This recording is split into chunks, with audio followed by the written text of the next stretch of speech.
Hello guys, Flanker is here. Finally, we have some news about the next major New World update. The January patch notes have been published recently, which means that now it is a perfect time to start preparing for the forthcoming update. In this video, I will share 5 things that everyone should do as soon as possible while there is still some time before the patch. Make sure to watch this video till the end because it will help you to save your time and gold. Let's go. Expertise farm has always been a crucial endgame activity, but now it will become critically important for multiple reasons. And by the way, even if you have already maxed it, there is still something you should do before the next patch. I'll explain that in a moment, so don't even think about skipping this part. So first of all, the gear downscaling will finally come into force. The effective gear score of the equipped item is going to be the average between the item's gear score and the expertise level of that particular slot. For example, if I equip a 600 gear score bow, but my bow expertise is 550, then the effective gear score will be 575. Therefore, you won't feel any changes after the patch if you manage to max your expertise level beforehand. The second reason to focus on the expertise farm is a new umbral system that will allow to upgrade 600 gear score items to the new cap, which is 625. I will have a full overview of this system on my channel, so make sure to subscribe to get the new guides on a regular basis. If you haven't really been focused on the expertise farm before,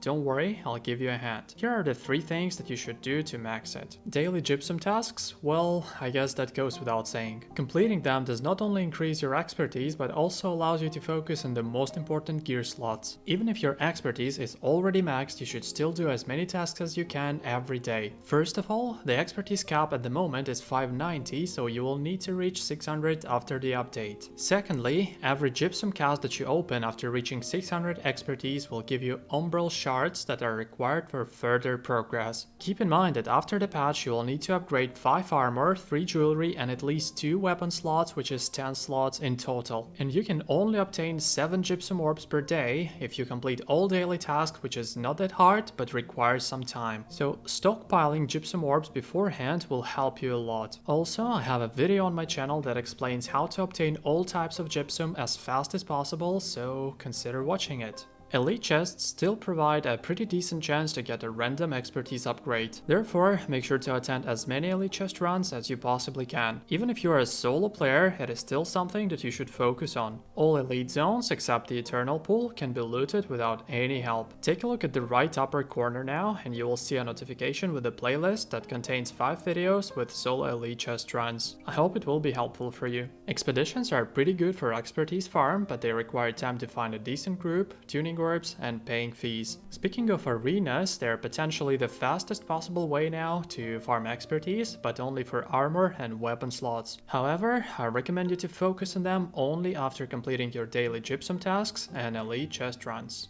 I already mentioned that gear downscaling will come into force after the January patch. However, it will apply only to items that you buy on trading post or directly from other players after the update. Therefore, if your expertise is not maxed yet, then you should buy everything that you need now, because this gear will not be affected by downscaling. As long as the majority of players still have not reached the expertise cap for jewelry, I recommend you to buy it first. It's not a secret for anyone that the next patch will bring us the expedition mutations. And from what I saw on PTR servers, this is going to be a very serious challenge for PvE players. At this point of time, players can complete Genesis and Lazarus expeditions even in average gear. But when it comes to mutations, you won't even stand a chance if you came unprepared, especially on late stages. Therefore, if it is something that you plan to do, consider doing the following. Mutations will require to use all possible damage and defense bonuses that exist in game. The first thing that you will need is obviously a weapon with Corrupted, Angry Earth or Ancient Bane perk plus another decent perk such as Enchanted, Kin, Wishes, Kinly Empowered or Kinly Jacked. And yes, you will need a Corrupted weapon too, because Dynasty Expedition will also have a mutation mode with level 66 mobs. There was no high demand for these weapons previously, so make sure to buy them before their price will increase. The same approach applies to armor. You should definitely take a look at the trading post coast and buy some PvE armor while it is still relatively cheap, especially if you're a tank or melee player. The best in slot PvE gear, in my opinion, should have a Corrupted, Angry Earth or Ancient Word perk that comes in combination with Resilient perk and Onyxes. Having the highest possible damage absorption will allow you to survive because the mobs, trust me, hit really hard. Another thing that will be really helpful is having a combat trophy in each house that you own. Consider buying basic trophies as soon as you can because on my server, prices are already increasing dramatically. Lost and Beast combat trophies are not very useful, but you will definitely need Corrupted, Angry Earth and Ancient trophies. Even if you use a weapon with Bane perk and combat trophies, still, it might not be enough for the later stages of dungeon mutations simply because the mobs will have a resistance to the damage type of your weapon. For example, ancient mobs take 15% less slash damage, but at the same time,